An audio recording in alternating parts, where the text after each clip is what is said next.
Please welcome special guest Miss Casey from the Scholastic Environment Fund. Oratory competition. The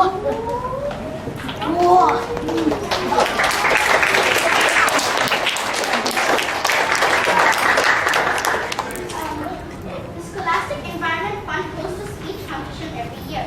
Students write speeches about environment issues. Let's give a round of applause for the winner of this year's Scholastic Oratory Competition, Shaurah from Madrasa Irsaid Zuhri Al-Islam School. I'm so sorry about that.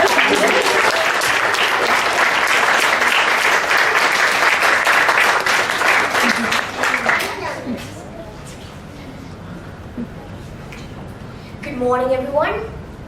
My name is Shaurah, as they just said just now, from Madrasa Irsaid Zuhri Al-Islamia. I am currently now in grade 4 and I'm going to present my speech on knowing green and being green.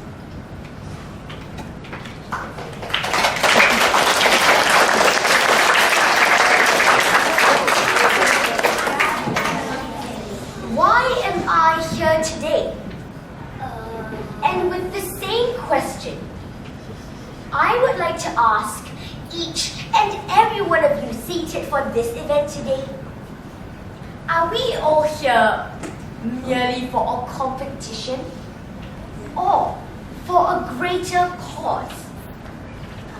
If there is one thing that I humbly request from all of you, it is that you will be impressed by the right reasons.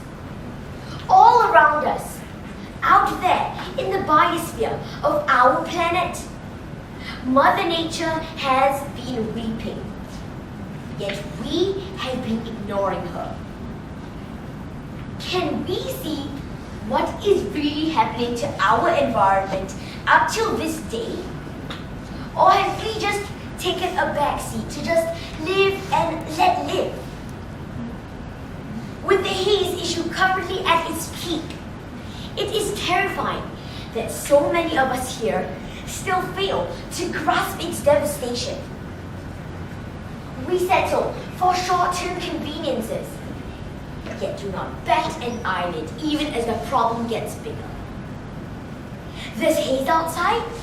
Oh, quick, put on the mask, close the windows, stay indoors, make sure you have the air purifiers turned up. Problem solved, right? As if. Are you and I so paralyzed by our good life that we no longer question the root of the problem? Does it not shock you that 36 football fields are being destroyed every minute as a result of deforestation? Acres and acres of land are burnt each day for mining, logging, building of roads, and many more. All of which benefit us, but not our precious earth. In 1950, about 15% of the Earth's land was covered by rainforests. Only 15%, you think? Well, here's the royal platter. Today, rainforests cover just 6% of our Earth. 6% of our Earth. Unbelievable. You said that right, and we better believe it. We are aware of what deforestation is, but how do we help save forest communities from being stripped into a barren land of utter waste? This permanent destruction to make land available for man's profitable uses cannot be reversed. So if we do not come together to stop the destruction of the world's forests, then we have no right to talk about climate change. Are we so naive to pretend that the haze issue will magically solve itself? Poof, it's gone. Surely we don't think air pollution came out of thin air, do we? Prince Charles put it quite aptly. Forests are the world's air conditioning system. They are like the lungs of the planet, and we are on the verge of switching it off. Today, we are breathing in the consequences of our mercenary actions.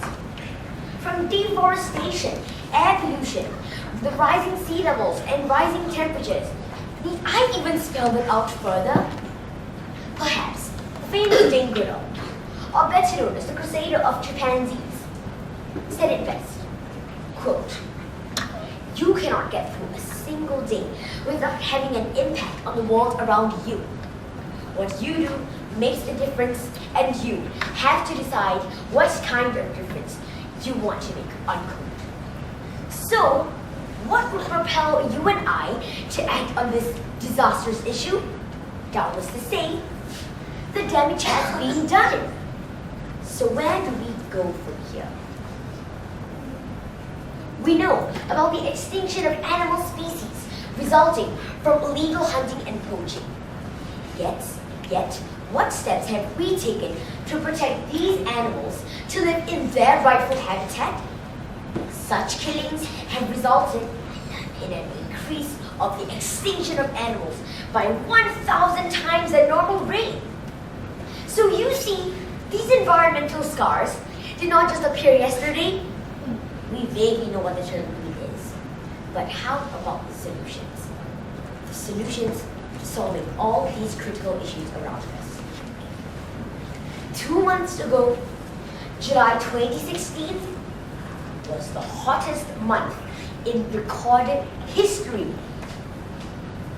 The burning of fossil fuels and clearing of forests using fire has increased the level of carbon dioxide in the atmosphere.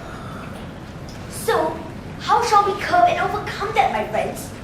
Of course, the obvious answer is to cut down on the use of fossil fuels. Stop destroying our trees and start doing the opposite. Plant more trees. Who has been throwing paper, plastic, and styrofoam products into the trash without much thought?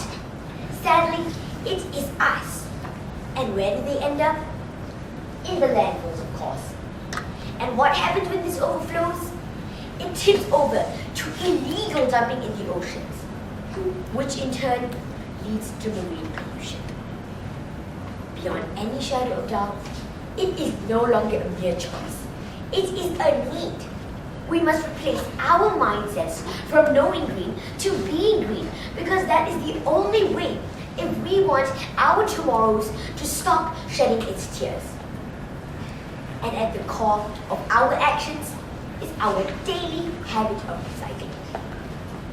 Recycle, recycle, and recycle. There's no option B. It is our duty to make our environment clean and reduce the air and water pollution that is wreaking havoc onto our atmosphere. By 2050, it's been predicted that, hear this, plastic products could outnumber our fishes in the oceans. A New Zealander recently invented this wonderful machine that can actually turn plastic into bricks. With its green alternative, the bricks can be used for housing purposes and building communities. A winning combination, wouldn't you agree? Singapore is a vertical urban city with thousands of skyscrapers within sight. So, how do we combat the soaring temperatures? No problem. Where there's a will, there's surely a way. We can offer rooftop gardens or green living walls in the many buildings around us. Let me walk you through. Plants naturally remove carbon dioxide and exchange it with oxygen-rich air. They also filter the air around us by absorbing and clearing pollutants, thereby improving our air quality. Have you ever wondered what it would be like to learn about the environment in our school curriculum? Marvelous, isn't it? 12 months ago, I did not understand the importance of planting a small tree. But through this competition, it made me realize the significance of just one small plant. Today, we reflect on our actions and move to future possibilities. Yes, today, not yesterday, all of us share this one precious planet. Just one planet amongst the billions of galaxies around us. Just one planet. Think about it. Thank you.